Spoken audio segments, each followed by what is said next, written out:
सबसे बड़े भ्रष्टाचारी आज के तारीख में कोई होंगे तो भाजपा वाले हैं। हम बीजेपी को देख के नहीं दे रहे, हम गडकरी जी को देख के दे रहे हैं। Hi, I am Radhika Gupta and you are watching Nagpur today. जैसे कि हमारी सीरीज चल रही है आपके मन की बात, इसी पे हम लोग नागपुर के सिटीजन से कुछ सवाल करने आए हैं कि 2024 के इलेक्शन में उनकी क्या राय है, उनकी क्या एक्सपेक्टेशंस है। तो आइए देखते हैं नागपुर की पब्लिक का क्या कहना है। सर, आपको क्या लगता है कि विपक्ष को खत्म किया जा रहा है? विपक्ष को पूरी तरह खत्म करने की कोशिश हो रही है। विपक्ष ही नहीं तो संविधान को खत्म करने की ये प्रोसेस चालू हो गई है पिछले 10 सालों में। 2014 से जो अब तक की सरकार है, महंगाई के ऊपर कुछ नहीं बोल रही। उन्होंने जो भ्रष्टाचार किए बॉन्ड का माध्यम से, देश का नहीं तो वर्ल्ड का सबसे बड़ा भ्रष्टाचार आज टीवी मीडिया माध्यम से, पर टीवी पर तो कुछ दिखाई नहीं देता है, पर मीडिया के माध्यम से, सोशल मीडिया के माध्यम से जो दिखाई दे रहा है और पढ़ने में आ रहा है, उस वजह से भाजपा सरकार कितनी भ्रष्ट है उसको हम अपनी आंखों से और महंगाई की वजह से हम खुद महसूस कर रहे हैं। उस वजह से इस सरकार को दोबारा चुन के देने की किसी सामान्य वर्ग की कोई मंशा नहीं है। सर, आपका कहना था कि भ्रष्टाचार बहुत है इस पार्टी में, तो क्या इसके पहले जब कांग्रेस थी तो उसमें भ्रष्टाचार नहीं था? भ्रष्टाचार लगाने वाले विरोधक भाजपा थी। उस टाइम उन्होंने जो जो भ्रष्टाचार के आरोप लगाए वो आज तक कोई भी सिद्ध नहीं हुए। जो उन्होंने 4G यानी 2G स्पेक्ट्रम घोटाले की बोले थे, या मैं जिस चंद्रपुर डिस्ट्रिक्ट से आता हूँ कोयला घोटाला बोले थे, कोयला घोटाला भी कुछ वहाँ पर हुआ नहीं था। पर वो भ्रष्टाचार सिर्फ बेनामी बदनामी का एक स्वरूप था। सरकार को बदनाम करने की कोशिश थी कांग्रेस सरकार को, या जो भी उनके साथ में अलायंस में थे उनको बदनाम करके ये सत्ता में आए। और सबसे बड़े भ्रष्टाचारी आज के तारीख में कोई होंगे तो भाजपा वाले। बीजेपी यानी सबसे भ्रष्टाचारी पक्ष हमारे नेतृत्व में जो चलता है, देश में जो चल रहा है, सबसे ज़्यादा भ्रष्टाचारी कोई पार्टी होंगी तो आज के तारीख में भाजपा सरकार है। इलेक्ट्रल बॉन्ड के माध्यम से उन्होंने जो जो पैसा लिया है उनका हिसाब देने के लिए उनको जो तकलीफ हुई, सुप्रीम कोर्ट को वहाँ पर आज लाना पड़ा, तो भी उन्होंने उस टाइम उन्होंने वहाँ पर SBI बैंक के माध्यम से जो जो पैसे लिए और फंडिंग किस किस ने किया उसका जो मालूमात मिला है वो भी आधा अधूरा मिला है।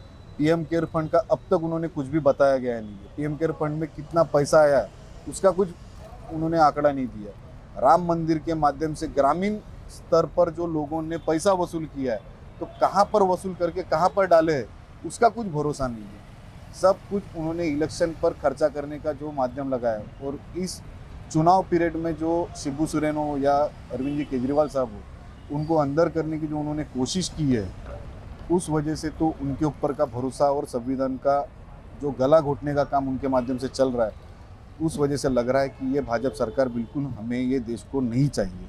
हाँ, तो मैं बता रहा ना, मोदी जी आएंगे ना इलेक्शन के तौर पर पूछ रहे ना आप। हाँ, तो मोदी जी आएंगा। अच्छा, क्यों ऐसा लगता है आपको? पूरे देश के अंदर में बहुत बढ़िया काम कर रहे हैं। तो आप न्यूज़पेपर वगैरह पढ़ते हैं? हाँ, न्यूज़ पढ़ता ना मैं। अच्छा, वो बहुत अच्छा काम कर रहे हैं और उसके जैसा कोई हो भी नहीं सकता और ना ही होएगा। लेकिन is my full confidence Modi आएगा। ओके। हाँ, बस। गोवा से हूँ। हम नागपुर घूमने आए थे, शेगांव जाकर हम कल ही आए हैं। मॉल में थोड़ा शॉपिंग किया। अभी मैं तो बोलूँगी लोकसभा में ये टाइम 400 पार हो जाएंगे मोदी जी।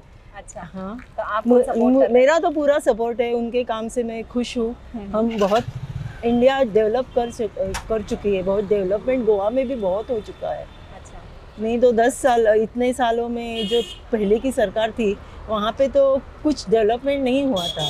लेकिन अभी जो फ्लाईओवर, जो इतने बड़े बड़े ब्रिजेस वगैरह बनाए हैं ना, ऑसम कनेक्टिविटी तो बहुत अच्छी। हम लोग पहले मारगांव से पेंजिम जाते थे तो बहुत टाइम लगता था, अभी तो 40 मिनट्स में हम लोग मापसा पहुंच सकते हैं। अच्छा, ये तो बहुत अच्छी बात हुई है, ये तो उन्हीं की देन है, ऐसे मैं समझती हूँ। मेरी उम्मीद तो मोदी जी से ही है। ऑब्वियस है वही आएंगे, हमारा तो जहाँ तक उनको ही वोट जाएगा।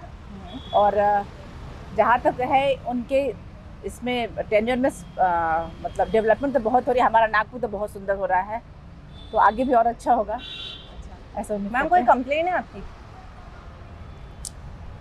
अभी कंप्लेन तो जहाँ तक था वो हमारे हिसाब से चल रहा है। उनके मतलब वो जैसे बहुत लोग कह रहे हैं महंगाई बढ़ गई है, ये सारी देखो, चीजें। अगर ऐसा है तो हर एक के टेन्योर में बढ़ता ही है। लोग पिछला भूल जाते हैं, नए को याद रखते हैं, क्योंकि अभी जो सेंटर में रहता है उसके अगेंस्ट लोग रहते हैं। मेरे हिसाब से महंगाई सब, ऐसा नहीं कि सोने का दाम पहले कम था आज नहीं बढ़ा है और पहले बढ़ता रहा और कल को कोई भी सरकार है तो बढ़ेगा ही। तो मुझे कोई कंप्लेन नहीं है, जहाँ तक डेवलपमेंट हो रही मैं काफ़ी खुश हूँ उससे। नितिन गडकरी जी जो काम कर रहे हैं उनका काम अच्छा ही हो रहा है। हमको कैसी राजनीति से कोई लेना देना नहीं, लेकिन जो काम कर रहे हैं वो एक्चुअली अच्छा काम कर रहे हैं। क्योंकि मेरे को भी घर कुल का जो फार्म वारम भरा मैंने, तो मेरा नंबर वगैरह लगा हुआ है। एक्चुअली मैं वहाँ जा नहीं सका, तो इसलिए मेरे को अच्छा लग रहा है उनको। प्रधानमंत्री आवास योजना में? हाँ, अच्छा।